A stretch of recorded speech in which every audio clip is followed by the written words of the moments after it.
Hello guys, good morning. आज हम GK GS के 50 क्वेश्चन लेके आए हैं जो हर एक एग्जाम के लिए वीवीआई है।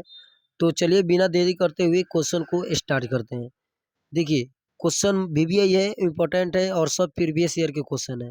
बोल रहा है कि ग्राम पंचायत के सरकारी पदाधिकारी कौन है। ग्राम पंचायत के सरकारी पदाधिकारी कौन है? तो देखिए, इसका ऑप्शन हो जाएगा बी, पंचायत सेवक। पंचायत सेवक जो होता है ग्राम पंचायत का सरकारी पदाधिकारी होता है। लेकिन अगर बात करेंगे तो मुखिया कौन होता है ग्राम पंचायत का? तो ग्राम पंचायत का मालिक मुखिया होता है। ग्राम पंचायत का अध्यक्ष मुखिया होता है। ठीक है, अध्यक्ष मुखिया होता है। उसके बाद में पूछेगा ग्राम ग्राम पंचायत के सरकारी पदाधिकारी कौन है? तो पंचायत सेवक इसका आंसर हो जाएगा। दूसरे नंबर क्वेश्चन पे चलते हैं। पंचायत से संबंधित भारत के संविधान की 11वीं अनुसूची में कितने विषय हैं? पंचायत से संबंधित माने पंचायतों से संबंधित भारत के संविधान की 11वीं अनुसूची में कितने विषय हैं? तो इसका ऑप्शन हो जाएगा 29। कितने हैं? 29। चलिए तीसरे नंबर क्वेश्चन पर चलते हैं। केंद्रीय, इसका 29 हो जाएगा। केंद्रीय सरकार का उच्चतम सिविल अधिकारी कौन है? केंद्रीय सरकार का उच्चतम सिविल अधिकारी कौन है? तो इसका हो जाएगा मंत्रिमंडल सचिव। कौन हो जाएगा? मंत्रिमंडल, ऑप्शन बी करेक्ट हो जाएगा। केंद्रीय सरकार का उच्चतम सिविल अधिकारी कौन है? मंत्रिमंडल सचिव हो जाएगा। चलिए आगे बढ़ते हैं, चौथे नंबर क्वेश्चन पे चलते हैं। निम्नलिखित में से कौन सा ब्रिक्स का समूह का सदस्य नहीं है? नहीं है तो ब्रिक्स जो होता है एक संगठन का नाम है, और इसमें ऐसा कौन सा देश है जो इस ब्रिक्स समूह में सदस्य इसका नहीं है? तो दक्षिण अफ्रीका है, ब्राजील भी है, भारत भी है, तो श्रीलंका क्या हो जाएगा? ऑप्शन बी सही हो जाएगा। भारत के फेडरेशन कप का संबंध किस खेल से साथ है? तो देखिए, हर एक खेल के साथ एक कप का रिलेशन होता है। तो देखिए, फेडरेशन बोल रहा है, क्या बोल रहा है? फेडरेशन कप बोल रहा है। तो फेडरेशन कप हॉकी हो जाएगा, बास्केटबॉल भी हो जाएगा, फुटबॉल। ये तीनों से क्या है, ये कप क्या है, संबंधित है। तो फेडरेशन कप क्या हो जाएगा? इनमें से डी हो जाएगा, तीनों से रिलेशन है। अगला क्वेश्चन बोल रहा है 7 नंबर क्वेश्चन। सबसे बड़ा देश कौन सा है क्षेत्रफल की दृष्टि में? पूछा हुआ क्वेश्चन है, सबसे बड़ा देश कौन सा है? तो सबसे बड़ा देश बताने की हमको जरूरत नहीं है, रूस सही हो जाएगा। फ्रंटियर गांधी, फ्रंटियर गांधी बोले या फिर सीमांत गांधी बोले, सेम चीज है। सीमांत गांधी के पद के साथ कौन संबंधित है? तो इसका ऑप्शन हो जाएगा अब्दुल गफ्फर खान।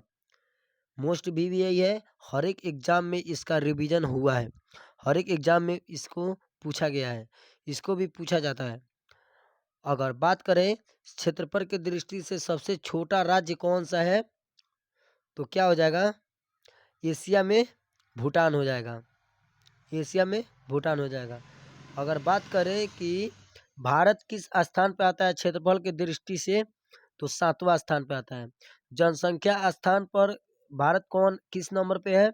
पहला नंबर पे है। पहले कौन जनसंख्या स्थान पर था? चीन था 1 नंबर पर, लेकिन आज चीन को भी भारत क्या किया है? पछाड़ दिया है। ठीक है, तो चलिए इसका क्या हो जाएगा? रूस हो जाएगा। इसका क्या हो जाएगा? अब्दुल गफ्फर खान। सीमांत गांधी के नाम से किसे जाना जाता है? अब्दुल गफ्फर खान को बोला जाता है। 9 नंबर क्वेश्चन पे चलते हैं। निम्नलिखित में से सितार के साथ संबंधित नहीं है। सितार के सितार के साथ संबंध नहीं है, किनका नहीं है? तो उस्ताद अलाउद्दीन खां हो जाएगा। उस्ताद अलाउद्दीन खां, ऑप्शन सी सही हो जाएगा। ट्रांस ऑस्ट्रेलियम रेलवे के टर्मिनल है, ट्रांस ऑस्ट्रेलियम रेलवे के टर्मिनल है, तो इसका हो जाएगा पर्थ और सिडनी। पर्थ और सिडनी। आपके सामने चारों ऑप्शन है, पर्थ और मेलबोर्न, पर्थ और एलिस स्प्रिंग, पर्थ और कलारगुराइस। तो ऑप्शन क्या हो जाएगा, पर्थ ऑफ सिडनी हो जाएगा। तो इसका क्या हो जाएगा, दोनों का सी हो जाएगा। 9 नंबर को अगले क्वेश्चन पर चलते हैं। निम्नलिखित में से कौन से कयांतरित सेल है? कयांतरित सेल कौन सा है? तो ऑप्शन ए है निस और मैफिक, निस और सिस्ट, सिस्ट और मैफिक, सिस्ट और चाक। ये सब जो है सेल है, चित्र है। तो इसका ऑप्शन हो जाएगा बी हो जाएगा। भारत की पहली बहुउद्देशीय परियोजना किस नदी पर हुआ है? तो देखिए, सबसे पहले बात करेंगे कि भारत की पहली बहुउद्देशीय परियोजना का निर्माण किस नदी पर हुआ था। सबसे पहले देखिए, सबसे पहले बहुउद्देशीय परियोजना दामोदर नदी पर हुआ था। अगर महानदी पर बात करें तो महानदी पर कौन सा बांध है? हीराकुंड बांध। हीराकुंड बांध किस नदी पे है? महानदी पर। उसके बाद में दामोदर जो नदी है, इस पर कौन सा परियोजना है? तो दामोदर परियोजना। दामोदर नदी, दामोदर परियोजना। महानदी, हीराकुंड परियोजना। सबसे बड़ी परियोजना कौन है? तो महानदी। तो इसका हो जाएगा बी, इसका हो जाएगा डी। चलिए आगे बढ़ते हैं। 13 नंबर क्वेश्चन बना है, निम्नलिखित में से कौन सी नदी अपना मार्ग बदलने के लिए कुख्यात है, विख्यात है? कुछ भी बोलिए। तो कोसी हो जाएगा। कोसी क्या है? बिहार का शोक किस नदी को कहा जाता है? कोसी नदी को। ऊंचे क्षेत्रों को लेटराइट मृदा की रचना होती है। ऊंचा जो क्षेत्र होता है, जो ऊंचाई होता है, मान लीजिए अगर ऊंचाई है तो उस पर लेटराइट मिट्टी अगर है तो उसमें कौन सी उसमें लक्षण देखा जा सकता है? अम्लीयता के लक्षण देखा जाएगा, या फिर क्षारीयता के देखा जाएगा, या फिर लवणीय के संतुलित? तो इसका हो जाएगा अम्लीय हो जाएगा। अगर ऊंचा स्थान पर लेटराइट मिट्टी का जो होता है अम्लीय हो जाता है। तो इसका क्या हो जाएगा? कोसी, बी, इसका सी। नेक्स्ट, निम्नलिखित में से किसको सह्याद्री पर्वतमाला भी कहा जाता है? सह्याद्री पर्वतमाला। तो पश्चिमी घाट हो जाएगा। क्या हो जाएगा? सह्याद्री पर्वतमाला कौन है? पश्चिमी घाट है। भारतीय नागरिकों और विदेशियों को प्राप्त है। भारतीय नागरिक जो है और उसके साथ में विदेशियों जो है उनको क्या प्राप्त है? तो मौलिक अधिकार प्राप्त नहीं है, राजनीतिक अधिकार नहीं है, सिविल अधिकार नहीं है। तो इसका ऑप्शन क्या हो जाएगा? विधिक अधिकार। विधिक अधिकार। और उसके बाद में इसका क्या हो जाएगा? पश्चिमी घाट। गाइस, वीडियो में आगे बढ़ने से पहले मैं एक बात बता दूं, मेरे चैनल जो एमओ स्टडी क्लासेस है, इस पर आपको जीके, जीएस, रीजनिंग और बात करेंगे साइंस, मैथ, कंपटीशन के हर एक एग्जाम में हर एक विषय का सब्जेक्ट का तैयारी कराया जाएगा। तो आप हमारे चैनल को सब्सक्राइब करके रखें कि हम कोई भी वीडियो डालें कि वो आपके पास पहुंच जाए। और वीडियो मेरा अच्छा जाता है और उसके बाद में आप लोग थोड़ा प्यार हमको दे रहे हैं और थोड़ा और प्यार की ज़रूरत है, क्योंकि हिम्मत उसी से मिलता है मेरे भाई। तो आप हमको प्यार दीजिए, छोटा भाई या बड़ा भाई समझ के, और मेरे साथ हर एक सब्जेक्ट का तैयारी कीजिए। चलिए नेक्स्ट नंबर क्वेश्चन पे चलते हैं। मंत्रिपरिषद की बैठक की अध्यक्षता कौन कराता है? मंत्रिपरिषद जो होता है उसका बैठक की अध्यक्षता कौन कराता है? प्रधानमंत्री की, राष्ट्रपति की, मंत्रिमंडल सचिव की, लोकसभा अध्यक्ष? तो प्रधानमंत्री हो जाएगा। गांधी जी का राजनीतिक गुरु का क्या नाम था? तो गोपाल कृष्ण गोखले। ये तो सब कोई जानता है। गोपाल कृष्ण, इजी क्वेश्चन है दोनों। इसका भी हो जाएगा, इसका भी ये हो जाएगा। ठीक है। सर्वोच्च न्यायालय के न्यायाधीश किस आयु तक अपने पद पर बने रहते हैं? सर्वोच्च न्यायालय का न्यायाधीश जो होता है किस आयु तक, माने कितना वर्ष में अपना माने रिटायर देता है? तो 65 वर्ष की आयु में अपना क्या होता है? इस्तीफा दे देता है। भारतीय नागरिकों के मौलिक अधिकारों को निलंबित किया जा सकता है। भारतीय नागरिक जो है उसको मौलिक अधिकारों का निलंबित किस किस तरह किया जा सकता है? तो हो जाएगा राष्ट्रीय आपातकाल के दौरान। राष्ट्रीय आपातकाल जब लग जाता है तो भारतीय नागरिक को मौलिक अधिकारों से क्या कर दिया जाता है? निलंबित कर दिया जाता है। कैसे? इसका कुछ उदाहरण बताते हैं। जैसे लाल बहादुर शास्त्री के समय भारतीय राष्ट्रीय आपातकाल जब युद्ध हो रहा था तो लगा हुआ था, तो उसमें आप अपनी इच्छाएँ की चीज़ पूरी नहीं कर सकते हैं, कुछ कुछ आपको कठिनाइयों में भी जीना पड़ेगा। तो जैसे आप मौलिक अधिकार में 6 गो मौलिक अधिकार होता है। तो जब राष्ट्रीय आपातकाल जब लगता है तो नागरिकों की मौलिक अधिकार को निलंबित किया जा सकता है। उसके बाद में तो इसका क्या हो जाएगा? इसका हो जाएगा राष्ट्रीय आपातकाल के दौरान इसका हो जाएगा 65 बरस। चलिए नेक्स्ट नंबर क्वेश्चन पे चलते हैं। अगले क्वेश्चन पर निम्नलिखित में से कौन सा तत्व राज्य का अनिवार्य तत्व नहीं है? निम्नलिखित में से कौन सा तत्व राज्य का अनिवार्य तत्व नहीं है? तो प्रशासन हो जाएगा। क्या हो जाएगा? प्रशासन हो जाएगा। लुम्बिनी कंपनी द्वारा भारत का पहला हरित ऊर्जा आधारित सौर पैनल कारखाना किस राज्य पे बनाया गया था? तो सौर पैनल कारखाना किस राज्य पर बनाया गया? Lumbini company, luminous company, Uttarakhand हो जाएगा। लुमिनस या लुम्बिनी वही हुआ, उत्तराखंड हो जाएगा। नेक्स्ट क्वेश्चन पर चलते हैं। निम्नलिखित में से कौन सा अनुच्छेद में विधि के समक्ष समानता को अधिकार का प्रावधान है? विधि के समक्ष समता को अधिकार का प्रावधान है। इसका बताइए 23 का क्या हो जाएगा? तो 23 का हो जाएगा अनुच्छेद 14। अनुच्छेद क्या हो जाएगा? 14 हो जाएगा। सॉरी यार, कहाँ चला गया? ओह, चलिए यहाँ पर थे हम लोग। भारत के महान्यायवादी की नियुक्ति कौन करता है? महान्यायवादी की नियुक्ति कौन करता है? तो इसका हो जाएगा कौन करता है? तो 24 का हो जाएगा उच्चतम। ऑप्शन ए है उच्चतम न्यायालय का मुख्य न्यायाधीश, ऑप्शन बी है सांसद, ऑप्शन सी है विधि मंत्री, ऑप्शन डी है राष्ट्रपति। तो महान्यायवादी की नियुक्ति कौन करता है? ऑप्शन डी राष्ट्रपति करता है। ऑप्शन डी राष्ट्रपति करता है। गांधी जी को सबसे पहले राष्ट्रपिता किसने कहा था? देखिए गांधी जी को अगर बात करेंगे राष्ट्रपिता कहने के बाद तो सुभाष चंद्र बोस हो जाएगा, लेकिन गांधी जी को महात्मा कौन बोले थे? तो हो जाएगा रविन्द्रनाथ टैगोर। रविन्द्रनाथ टैगोर बोलते हैं। बढ़ते हैं नेक्स्ट क्वेश्चन पे। वह सुल्तान था, वह कौन सुल्तान था जिसने खलीफा का अधिकार को मांगने से इनकार कर दिया? खलीफा का अधिकार मांगने से इनकार कर दिया।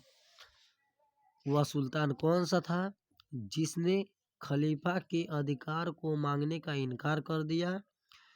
इतिहास का क्वेश्चन है। अलाउद्दीन खिजली हो जाएगा। अलाउद्दीन खिजली।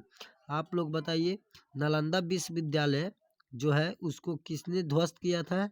तो उसका खिजली वंश के जो होता है गयासुद्दीन तुगलक के सेनापति खिजली, व्याख्यात खिजली। भारत में लौह युग से जुड़ा हुआ है। भारत में लौह युग जुड़ा हुआ है चित्रित धूसर मुद्रा भणों के साथ। क्या हो जाएगा? चित्रित धूसर मुद्रा भाणों के साथ।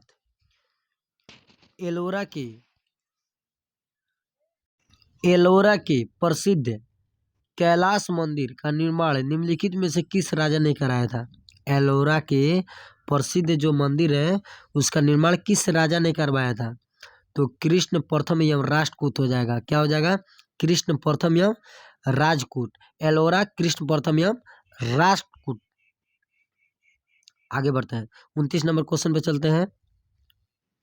भारत में हरित क्रांति का एक और नाम है, तो क्या है नाम उस हरित क्रांति का? बीज है, उर्वरा है और सिंचाई, तीनों है। अब बताइए आप लोग हरित क्रांति किस फसल से संबंधित है? गेहूं। हरित क्रांति किस फसल से संबंधित है? गेहूं। कहाँ लगाया गया था? पंजाब में। गेहूं सबसे ज्यादा कहाँ उगाई जाती है? पंजाब में। अगर बात करें धान कहाँ सबसे ज्यादा उगाई जाती है? पश्चिम बंगाल में। हाल ही में 2023 में बांग्लादेश के नए राष्ट्रपति किस रूप में हुए हैं? तो नए राष्ट्रपति जो होते हैं मौलाना क्या हो जाएगा? शहाबुद्दीन छप्पू। मोहम्मद क्या हो जाएगा? शहाबुद्दीन छप्पू। चलिए इसका भी हो गया। 31 नंबर क्वेश्चन बोल रहा है गोल्डन ग्लोब पुरस्कार का और ऑस्कर अवार्ड विजेता गीत नाटू नाटू के रचनाकार कौन है? नाटू नाटू के रचनाकार कौन है? तो इसका हो जाएगा M M Keeravani. M M Keeravani. तो इसका क्या हो जाएगा? हाल ही में 2023 में बांग्लादेश के नए राष्ट्रपति का क्या नाम है? मोहम्मद शाहबुद्दीन छुप्पू। तो इसका डी, इसका ए। आगे बढ़ते हैं। जिला न्यायाधीशों को नियुक्ति कौन करता है? जिला न्यायाधीश जो होता है उसका नियुक्ति कौन करता है? तो संबंधित राज्य का राज्यपाल हो जाएगा। तो राज्य का जो राज्यपाल होता है वही करता है जिला न्यायाधीशों का नियुक्ति। चलिए आगे बढ़ते हैं। रिचर्ड डॉकिंस पुरस्कार 2020 से सम्मानित होने वाले प्रथम भारतीय कौन बने? जावेद अख्तर। भारतीय स्वतंत्रता संघर्ष के दौरान साइमन कमीशन की परियोजना क्या थी? साइमन कमीशन कब आया था? तो 1929 में, और सॉरी 1928 में। लेकिन उसका मुख्य उद्देश्य क्या था? तो गवर्नमेंट ऑफ इंडिया एक्ट 2019 क्रियान्वयन की जांच पड़ताल करना। ठीक है, तो इसका हो जाएगा बी। चलिए 36 नंबर क्वेश्चन बोल रहा है, दादा भाई नौरोजी द्वारा लंदन में ब्रिटिश जनता की राय को भारत की पक्ष प्रभावित करने के लिए स्थापित संगठन का क्या नाम था? स्थापित संगठन का क्या नाम था? इंडियन एसोसिएशन हो जाएगा। क्या हो जाएगा? इंडियन एसोसिएशन हो जाएगा। भारत के प्रथम अंतरिक्ष यात्री राकेश शर्मा निम्नलिखित में से किस एक स्थान से अंतरिक्ष के लिए रवाना हुए थे? कौन सा स्थान है जहां पर राकेश शर्मा अंतरिक्ष के लिए रवाना हुए थे? कौन सा स्थान है? तो बैंकानूर हो जाएगा। क्या हो जाएगा? बैंकानूर हो जाएगा। अप्रैल 2023 में किस कार्य हेतु किरीट पारिख समिति के मंजूरी दे दी गई, जिसमें 1 जनवरी 2026 को पूर्ण मूल्य निर्धारण स्वतंत्रता की सिफारिश की गई है? तो लंबा क्वेश्चन है, इसका हो जाएगा बी। ठीक है, चलिए आगे बढ़ते हैं। निम्नलिखित में से किस एक राज्य की सीमा झारखंड से लगी हुई नहीं है? अरे भाई, झारखंड से लगी हुई नहीं है, उड़ीसा का भी लगी हुई होता है, छत्तीसगढ़ भी लगा हुआ है, उत्तर प्रदेश भी लगा है, मध्य प्रदेश नहीं है, मध्य प्रदेश उधर है। तो इसका ऑप्शन क्या हो जाएगा? बी हो जाएगा। धौली गंगा और अलकनंदा का संगम पर कहाँ होता है? तो कहाँ होता है? विष्णु प्रयाग में होता है। तो इसका सी हो जाएगा, इसका बी हो जाएगा। चलिए, सुभाष चंद्र बोस ने भारतीय राष्ट्रीय कांग्रेस को छोड़ने के बाद कौन सी दल की स्थापना कर ली थी? Forward block. उसके बाद में फॉरवर्ड ब्लॉक ने स्थापना कर ली सुभाष चंद्र बोस ने। जलवायु परिवर्तन पर संयुक्त राष्ट्र 28वीं वार्षिक बैठक COP28 के आयोजन किस देश में किया गया है? किस देश में किया गया है? तो संयुक्त अरब अमीरात हो जाएगा। संयुक्त अरब अमीरात हो जाएगा। निकासी सिद्धांत या निकासी सिद्धांत का शिल्पी और poverty and un British rule in India पुस्तक नामक लेखक कौन है? पुस्तक नामक लेखक कौन है? तो कौन, किताब का नाम क्या है? किताब का नाम है un British rule in India, poverty and un British rule in India. ये जो पुस्तक है इसका लेखक कौन है? तो दादा भाई नौरोजी। ठीक है, आगे बढ़ते हैं। सबने अयोध्या आंदोलन निम्नलिखित में से किस एक के साथ शुरू हुआ था? तो सबने अयोध्या आंदोलन किससे रिलेशन करता है? नमक सत्याग्रह से। किससे रिलेशन करता है? नमक सत्याग्रह से। जयप्रकाश नारायण निम्नलिखित में से किस एक से संबंध थे? तो क्या हो जाएगा? जयप्रकाश नारायण किससे संबंधित थे? कांग्रेस साम्राज्यवाद से। किससे लोकनायक किसे कहा जाता है? जयप्रकाश नारायण को। कांग्रेस समाजवादी दल से जयप्रकाश नारायण क्या थे? संबंधित थे। आगे बढ़ते हैं। सुभाष चंद्र बोस आपदा प्रबंधन पुरस्कार 2023 संस्थागत श्रेणी में किसे दिया गया? सुभाष चंद्र बोस आपदा प्रबंधन पुरस्कार 2023 किसको दिया गया था? तो उड़ीसा राज्य के आपदा प्रबंधन को और लुगलेई फायर स्टेशन मिजोरम को। तो ऑप्शन क्या हो जाएगा? सी हो जाएगा दोनों। निम्नलिखित में से कौन सा एक क्षेत्र के आधार पर सबसे बड़ा है? सबसे बड़ा है। निम्नलिखित में से एक क्षेत्र के आधार पर सबसे बड़ा है? आपके सामने 4 केंद्र शासित प्रदेश दिए गए हैं। सबसे बड़ा केंद्र शासित प्रदेश कौन है ये बताना है आपको। दिल्ली है। क्या है? दिल्ली। एक क्षेत्र के आधार पर, जनसंख्या के आधार पर क्या हो जाएगा? दिल्ली हो जाएगा। चलिए बढ़ते हैं आगे। हिंद महासागर के डिएगो ग्रीसिया द्वीप में निम्नलिखित किस एक देश के सैन्य अड्डा है? हिंद महासागर में सैन्य अड्डा कौन सा है? तो इसका हो जाएगा 48 का। हिंद महासागर का कौन सा है? तो 48 का हो जाएगा करेक्ट ऑप्शन संयुक्त राज्य अमेरिका हो जाएगा। संयुक्त राज्य अमेरिका हो जाएगा। मगध की प्रथम राजधानी कौन थी? मगध की प्रथम राजधानी कौन थी? गिरिवज्र, राजगिरी हो जाएगा। मगध की प्रथम राजधानी कौन थी? गिरिवज्र हो जाएगा। 50 नंबर क्वेश्चन, बिहार में कौन सा स्थान भारतीय राष्ट्रीय कांग्रेस 1922 का अधिवेशन हुआ था? बिहार का वह कौन सा स्थान है जहां पर भारतीय राष्ट्रीय कांग्रेस 1922 का अधिवेशन हुआ था? कौन सा स्थान है? तो गया हो जाएगा। क्या हो जाएगा? सी हो जाएगा, गया। वायु की क्षैतिज गति से होने वाले ऊष्मा के अंतरण को क्या कहते हैं? वायु की क्षैतिज गति से होने वाली ऊष्मा अंतरण को क्या कहते हैं? तो 51 का ऑप्शन हो जाएगा ए, अभिवन। चलिए अब यही लगता है लास्ट हो गया। तो मेरे भाई लोग, ये वीडियो आपको कैसा लगा कमेंट बॉक्स में जरूर लिखिएगा कि क्या मतलब कुछ और हम सुधार करने वाले हैं तो कर सकते हैं। यहीं तक रहने देते हैं। हमारे चैनल को सब्सक्राइब कर दीजिए। मिलते हैं नेक्स्ट वीडियो में, तब तक के लिए जय हिंद, जय भारत।